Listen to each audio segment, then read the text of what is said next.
اسمع بقى، النادي الوحيد اللي غلى عليه تذاكره في مباراته هو دي أيوة. سمعتها طبعا، ملهاش علاقه انه لما حط أيوة. اسعار هي التذاكر دي غلة. حاجه هو غلى، يعني هو بيلعب الزمالك مثلا مره زي الاهلي بيلعبوا مره على ارضه، في بيلعب المقاولين، بيلعب سموحه، بيلعب بس هو دي الواقع صح، التذكره وحاجه لان ثانيه قوه الاهلي في جماهيره.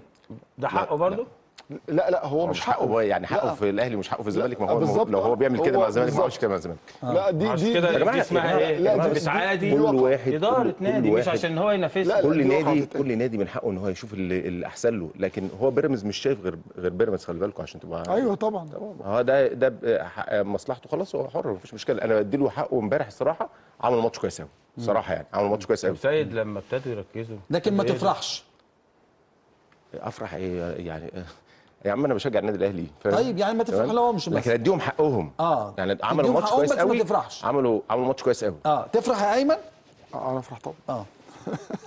بس هيبقى بقول لك ده امبارح سنه مهيب احنا امبارح عايز اقول لك على حاجه. لا هم لا عشان الحقيقه اتقال هم حاليا هم بقى لهم سنه او سنتين هم اجمد فرقه في مصر. قافلين على نفسهم. لا هم اجمد فرقه الراجل ده بقى له سنه ونص يعني. طب هم اجمد فرقه في مصر، خدوا مكان الاهلي ولا مكان الزمالك؟ ولا ده ولا معلش. لا ولا ده ولا الناس اللي بتقول مش دلوقتي طبعا. لا مش دلوقتي طبعا. صعب جدا جدا ان انت تقول ان هم يقدروا ياخدوا مكان الزمالك والاهلي. لا طبعا صعب جدا. انما هم خد افريقيا لو مكان انت الزمالك. هتقيس المقاولين خد افريقيا خد مكان الزمالك. هم احسن فرقه مش مكان الزمالك، ما تقول الاهلي. لا ما حدش بياخد مكان الاهلي يا مهيب. انت عارف المشكله فيها مهيب؟ بس المشكله ان ودي مشكله حتى يعني بتبقى بصوره اعلاميا، بس لما بيجي الاهلي مثلا ياخد بطوله افريقيا ولا حاجه ما فيش حد بيبارك له.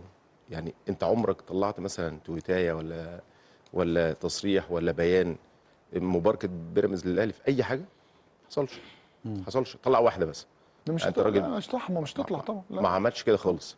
فلما يجي ياخد بطوله على المستوى الاشخاص تقول الحقيقه تمام، لكن مباركه رسميه والكلام ده لا. بقيت جاحد. خلي بالك ده كناش كده. انا عايز اقول لك على حاجه. احنا كنا زمان بنبعت تهنئه لاي حد.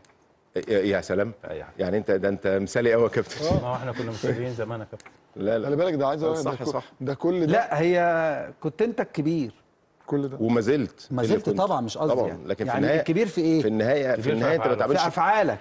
لكن دلوقتي بقيت تهتم باشياء ممكن تزعلك، تصغرك. لا مش تصغرك، لا سمح الله، ما تخلكش تعمل الدور ده. لا مش هبارك، انت فاهم؟ ما فسرها لي بس عشان ما حدش فاهمها غلط.